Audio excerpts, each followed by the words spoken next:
ছোটবেলায় আমাদের রান্নাঘরটা ছিল এক জাদুঘর বিশেষ।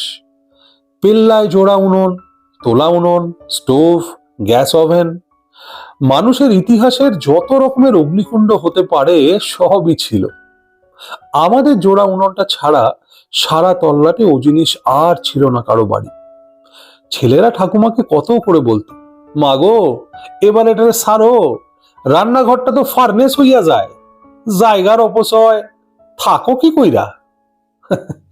ঠাকুমা পাত্তা দিতেন না, বউ আর মেয়েরা ব্যবহার করুক সব আধুনিক জিনিস। তিনি আর ভক্তি পিসি বুক দিয়ে সেই উনুন আগলাতেন। মুখে বলতেন তাদের নাকি গ্যাসে ভয় করে, কিন্তু আসল সেন্টিমেন্ট অন্য জায়গায়।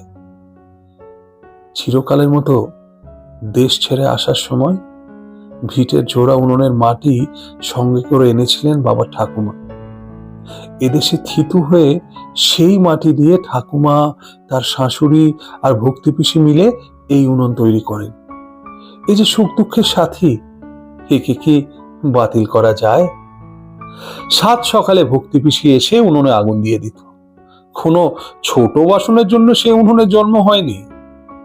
80-র দশকে আমার ঠাকুমার সংসার ছোট হতে হতে জন 12-14 সংসারে এসে দাঁড়িয়েছিল। ঠাকুমার মতে যা নিউক্লিয়ার ফ্যামিলি। বিশাল হাঁড়িতে ভাত রান্না হতো, বড় কড়াইতে ডাল টকবক করে ফুটত, দানবীয় কড়াইতে কাপড় সিদ্ধ হতো, যার সুগন্ধ আজও আমার ভারী প্রিয়। আর ঠাকুমা দুঃখ করতেন, নাতিপুতি এই পুঁচকে হাঁড়ি কড়াই দেখি ভিড়মি খায়, কালে কালে হলো কি। মা গ্যাসের ওভেনে মাছ ভাজে, ভক্তি পিছু উৎকণ্ঠা নিয়ে তাকায়, এই বুঝি আদরের বৌদিদি গ্যাস ফেটে মলো। আসলে আসলে মানুষ এক ফোঁটাও নতুনত্বে বিশ্বাসী নয়। আজন্মের পরিচিত পরিমণ্ডলে সারাটা জীবন কাটিয়ে দিতে পারলেই সে খুশি। তাই ঠাকুমার ভক্তি পিসি প্রাণপণে রান্নাঘরের পুরনো চাল বজায় রাখতে চাইত, আর তাতে সঙ্গত দিত ঠাকুরমার ছেলের বউ। মা, ঠাকুমা, পিসিরা মিলে সেই উনুন ঘিরে বসে ধামা ধামা পিঠে পুলি বানাত। দৈনিক দিস্তা দিস্তা রুটি করত। মায়ের টকটকে মুখ লাল হয়ে যেত গনগনে তাপে, কিন্তু বাবা বা কাকারা মানা করলে উল্টে মা বলতো তার নাকি দারুণ সুবিধে হয় জোড়া উনুনে রান্না বান্না করতে। ছোটকা বলতো সুবিধে না হাতি। মায়ের নাকি গুল, ঘুঁটে, কয়লা এসব নোংরা ঘাঁটাঘাঁটির দিকে বেজায় ঝোঁক। তবে ওই উনুনে ঠাকুমা ম্যাজিক দেখাতো বটে।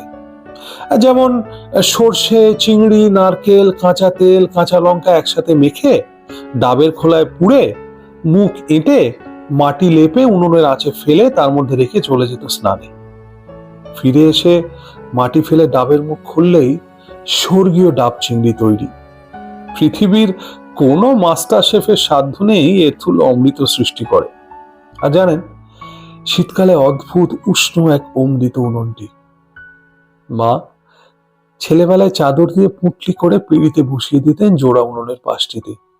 তিনি মুখে মুখে বলে যেতেন, বাবা যদি রামের মতো পাঠায় আমায় বনে, আমিও দুলে দুলে বলতাম।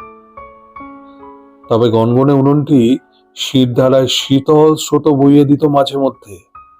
ক্লাস টেস্টে মায়ের মনোমতো রেজাল্ট না হলেই তিনি আমার বই খাতা নিয়ে উনুনের উপর রেখে দিতেন। বিকেলে নাকি ওই দিয়েই আগুন ধরানো হবে, আর আমাকে কুলিগিরি করতে পাঠানো হবে আন্দামানে। ভয়ে হাড় হিম হয়ে যেত। উনুনের পাশটিতেই ঠাকুমা স্নান সেরে চওড়া লাল পাড় শাড়ি পরে গোল করে পিঁড়ি পেতে তার স্বামী, পুত্র, পরিজনদের খেতে দিতেন। শীতকালে পাড়া পড়শির সঙ্গে আড্ডা দিতেন, শাশুড়ি বউ মিলে উটকাচালি করতেন। এমনই এক সকালে ঠাকুমা উনুনে লাউ শাকের ঘন্ট বসিয়েছেন। বাবা তার কাছে বসে আপিসের ভাত খাচ্ছেন, মাগুর মাছের ডিম ঝুড়ি করে ভাজা আর ডাল।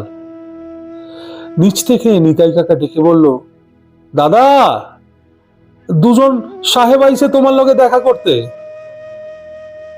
বাবা উঠে যান, বাড়িতে সাহেব কেন? ঠাকুমাও কৌতূহলে কড়াই নামিয়ে ছেলের পিছু পিছু চলেন। আমার 28 বছরের ছোট কাকার মৃত্যু সংবাদ নিয়ে এসেছিলেন তার 2 বিদেশি সহকর্মী।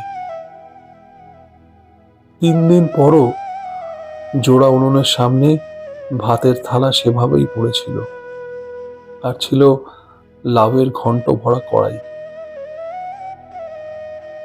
বড় ছোট ছিলাম, সব ভুলে গেছি। ছোটকার চলে যাওয়ার স্মৃতি মানে আমার কাছে শুধু একটি অর্ধভুক্ত ভাতের থালা, মাটিতে নামিয়ে রাখা অর্ধেক রান্না হওয়া এক কড়াই লাউ শাক, আর এক নিভে যাওয়া উনুনের ছবি। মাস কয়েক পর এক দুপুরে ঠাকুমার ভক্তি পিসি মিলে আমাদের সেই বেল্লায় জোড়া উনুন ভেঙে ফেলল। পঞ্চপাণ্ডব যখন বনবাসে গেলেন, অগ্নিহোত্র নিয়ে সঙ্গে চললেন ধৌম পুরোহিত। সংসারের আগুনকে নেভানো চলবে না, বনে আবার সংসার পাতা হবে, আবার চলবে সেই আগুন। সেই পাণ্ডবরাই সংসার সংসার খেলার শেষে মহাপ্রস্থানে যাওয়ার আগে চিরকালের মতো নিভিয়ে দিলেন অগ্নিহোত্র। ঠাকুমা আর কখনো রান্নাঘরে ঢোকেননি।